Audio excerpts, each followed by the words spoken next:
নমস্কার বন্ধুরা, আমি মৌসুমি রান্নাঘরে আপনাদের স্বাগত।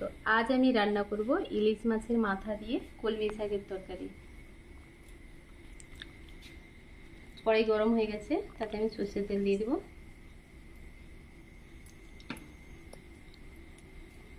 কালো জিরে ফোড়ন দিব।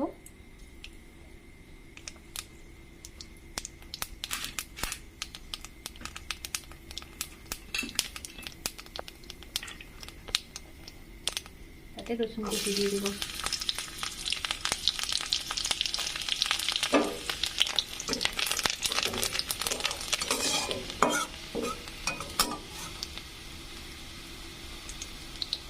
পেঁয়াজ কুচি কেটে রাখা কাঁচা লঙ্কা দিয়ে দেব।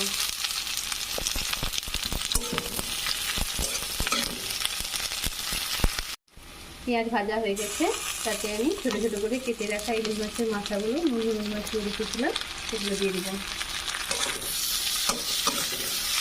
কিছুক্ষণ ভালোভাবে ভেজে নেব। 1 চামচ লঙ্কার গুঁড়ো দিয়ে দেব।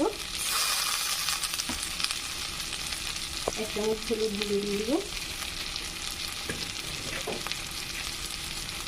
স্বাদ মতো নুন দিয়ে দেব।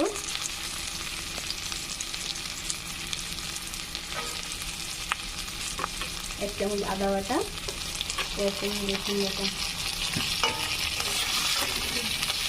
সব ভালোভাবে কষিয়ে নেব।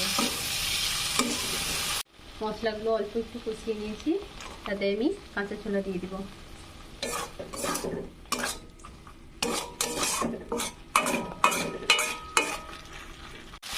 মশলা থেকে তেল ছেড়ে গেছে, এবার আমি জিরে বাটা দিয়ে দেবো। জিরেটাকেও অল্প আছে কিছুক্ষণ কষিয়ে নেব। এখানে আমি আলু বেগুন কেটে নিয়েছি, সেগুলো দিয়ে দেবো।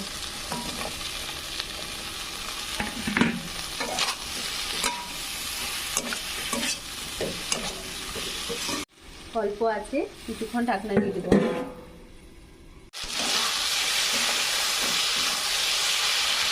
এখানে আমি কিছু কলমি শাক নিয়েছি, সেগুলো দিয়ে দেবো।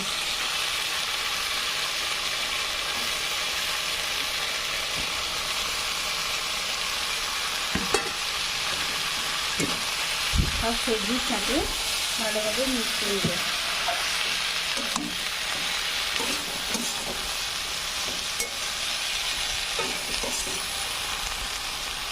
আরও কিছুক্ষণ ঢাকনা দিয়ে দেবো। ঢাকনা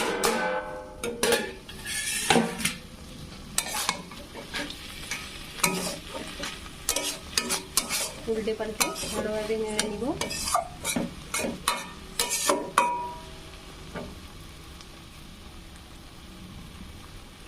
এখানে আমি 1 চামচ চিনি দিয়ে দিব এবং 1 চামচ সর্ষে বাটা দিয়ে দিব।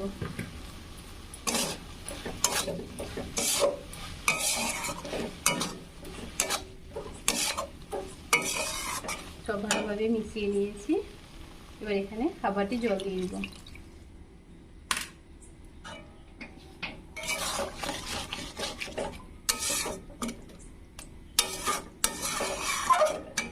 এগুলো ভালোভাবে সেদ্ধ হওয়ার জন্য কিছুক্ষণ ঢাকনা দিয়ে দিব। ঢাকনা তুলে দেখো ভালোভাবে সেদ্ধ হয়েছে নাকি।